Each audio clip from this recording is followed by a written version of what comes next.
You shall have no other gods before me. Hear now this reading from the prophet Amos, chapter 5, verses 21 to 24, probably the best-known words of the prophet. I despise your festivals. I take no delight in your solemn assemblies. Even though you offer me your burnt offerings and your grain offerings, I will not accept them. And the offerings of well-being of your fatted animals I will not look at. Take away from me the noise of your songs. I will not listen to the melody of your harps. But let justice roll down like the waters, and righteousness like an ever-flowing stream. The second reading is from Paul's letter, the letter to the Ephesians, chapter 4, verses 1 through 6.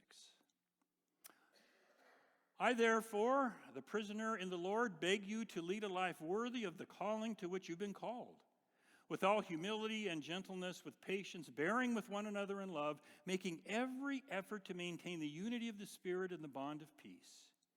There's one body, and there's one Spirit. Just as you were called to one hope of your calling, there's one Lord, one faith, one baptism, one God and Father of all, who is above all and through all and in all. Friends, this is the word of the Lord.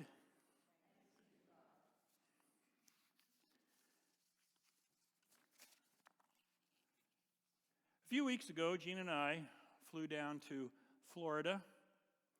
Flying into Orlando, we rented a Jeep and drove about an hour northwest to the Villages. We met Jean's family there and stayed in a couple of rental homes.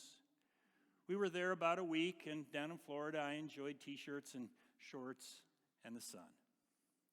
I'd heard of the Villages, but I had never been there. Maybe you've been there. It's a planned retirement community for people 55 and over, so we fit in, I suppose, in a way. The tagline there is, where your retirement dreams come true. There's a lot of building going on there. The Villages grew 38% last year. The population is now over 120,000. The community is built so you can drive golf carts everywhere, and I can tell you there are a lot of golf carts. There are over 50 golf courses, some 9 holes, some 18. And there are neighborhood pools and tennis courts and pickleball courts and community centers everywhere. We were told that there are over 3,000 different clubs, and if they don't have a club you like, just start one. Life in the Villages is active and outdoors. On one of our tours, the guide told us with a smile that when you first meet people in the Villages, they will usually ask 3 things. What's your name? Are you a villager? And where are you from? And when our pale Western Pennsylvania skin didn't give us away, indeed, that's what people ask. What's your name? Are you a villager? And where are you from? What, who, where? Those are questions of identity.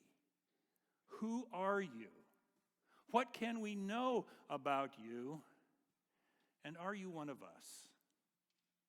Identity. Identity came around again with security at the airport, but I can tell you this, the TSA agent did not ask, are you a villager? Rather, I handed her my passport and ticket, and she looked at both and looked at me, and then she looked at her computer, and I guess my identity was okay, as I then moved on to empty my pockets and take off my shoes and go through the scanning. Identity. How we see ourselves and how others see us. Husband, father, pastor, motorcycle rider, wonderer of big questions, reader, the ice cream king to my grandsons, a Rotarian, a senior in some restaurants and movie theaters now, the oldest son, the big brother still. And I suspect our identity and how we see each other and ourselves is connected to what we really believe in the deepest places of our lives. Identity. You shall have no other gods before me. It's the first commandment, and it's first for a reason. The commandment is about absolute loyalty to God, ultimate trust in God. Amidst all commitments, God is number one. It's the most important commandment of them all, because the other 9 that follow depend upon this ultimate loyalty and trust of God. If God's not our God, then other gods will have their other list of commandments. And indeed they do. You shall have no other gods before me. Other translations can say above me or in addition to me or beside me. The Hebrew in the command is a little bit ambiguous. So some might argue that the command could be saying, you can have other gods, just keep God number one. Or on your altar, you make sure you put God on the top, and it's okay to have a bunch of other gods on the second row. But in the context of the book of Exodus, it's clear that the meaning is that we are to have this God only. Monotheism. And it's this God, no other gods. There are lots of stories in the Bible about what happens when God's people gets this first command wrong. One is in that story from 1 Kings 16 that Lisa read for us. When young King Ahab comes to power, he of course looks for ways to increase his power. Kings and queens and people with power are always looking to do that. How can I get more power? And one of the things that he does is he decides he's going to marry Jezebel, a political marriage, a Phoenician princess. And when Jezebel moves to Jerusalem and the palace, you know what she brings with her, along with all her stuff? She brings her religion.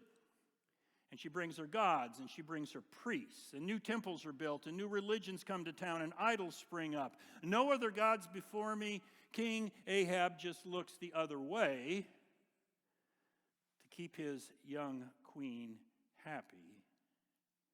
And Ahab believes, it really doesn't matter anyway, does it? But soon there is a darkness that comes out of the shadows. The new gods and the new religions have brought with them a horrific practice, child sacrifice.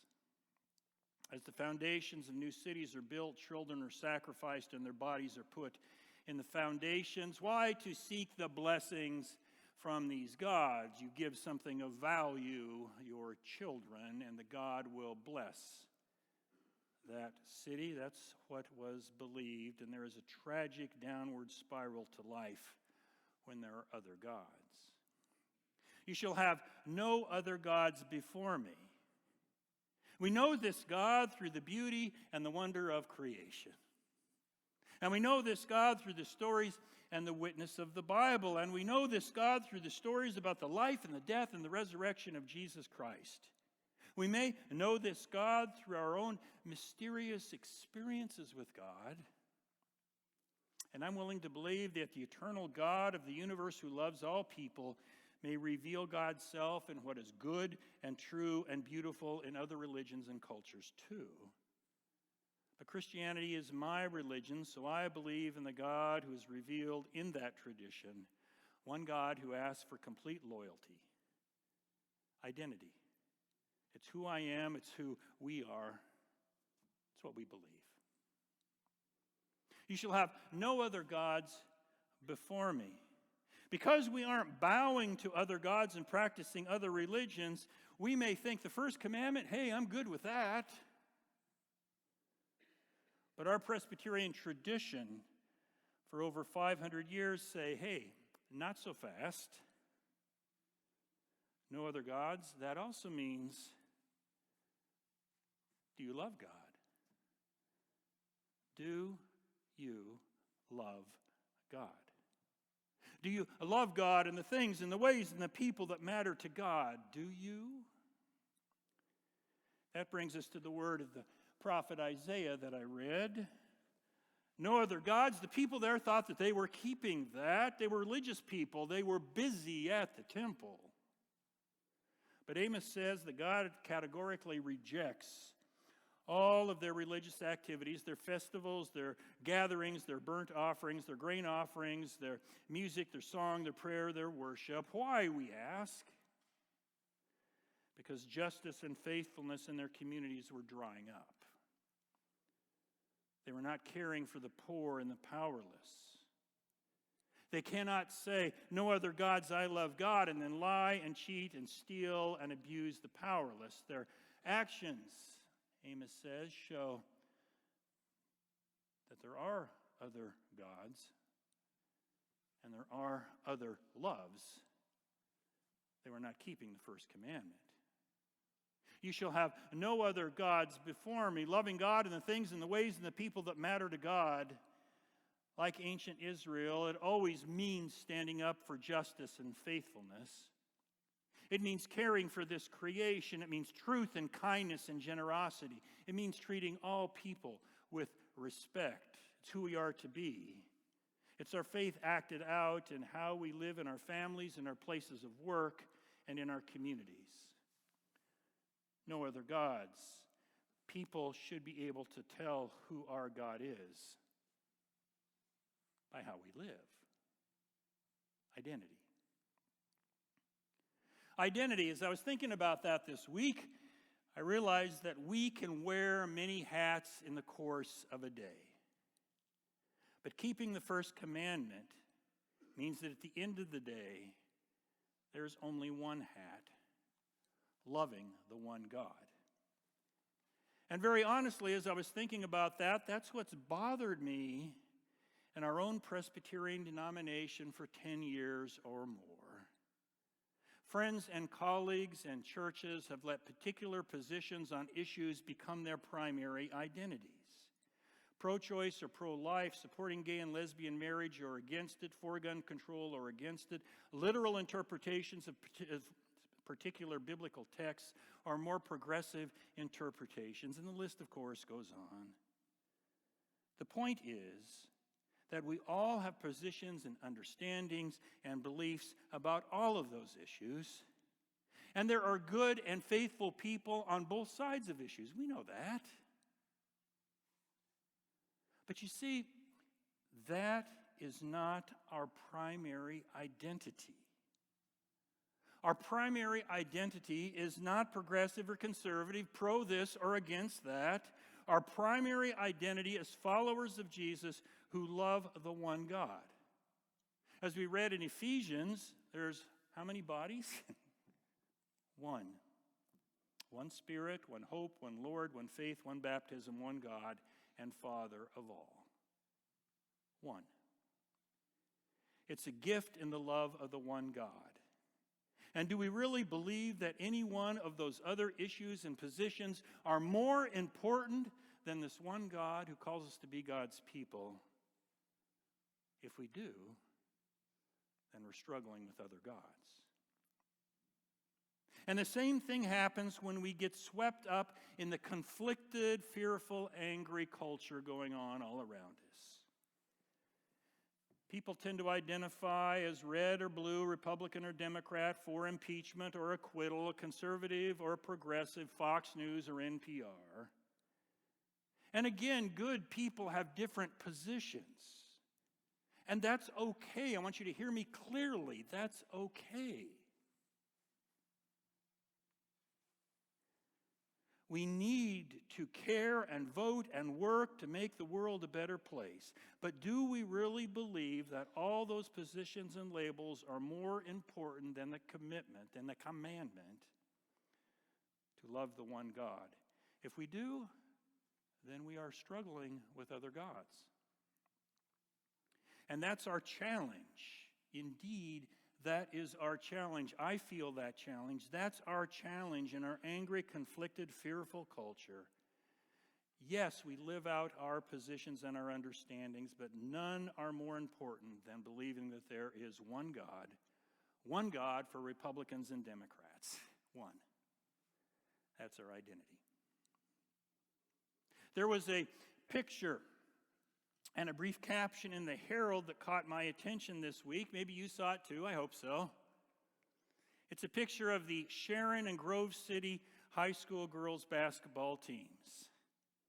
And before the game, and of course there are pictures of them playing their game, but there's also this one picture. Before they played their game, they are gathered together at center court, and they're in a circle, holding hands. Sharon girls next to Grove City girls, next to Sharon girls, next to Grove City girls. You get the idea. They gathered before the game for a moment of reflection and silence and prayer for Martin Luther King Day and for all of it means. And all of a sudden, Sharon and Grove City, freshman or senior, black or white, all of those things didn't matter. They stood together, holding hands in a circle, one. Soon they would play against each other on the basketball floor as they should, and there would be a winner and a loser. But in those few brief moments, they stood together for something more important, a greater identity. Human beings, young women who respect each other, seeking peace and justice, loved by God, and in their own ways loving God. Living, loving, and bearing witness to one God. Identity. Yes, we may have different positions on various issues in the community and in the church, but at the end of all things, there are no other gods. Love of the one God. It's our identity, and it's our witness in the divided church and the divided world. No other gods, loving the one God. No other gods, loving the one God. It is the way to life. Amen.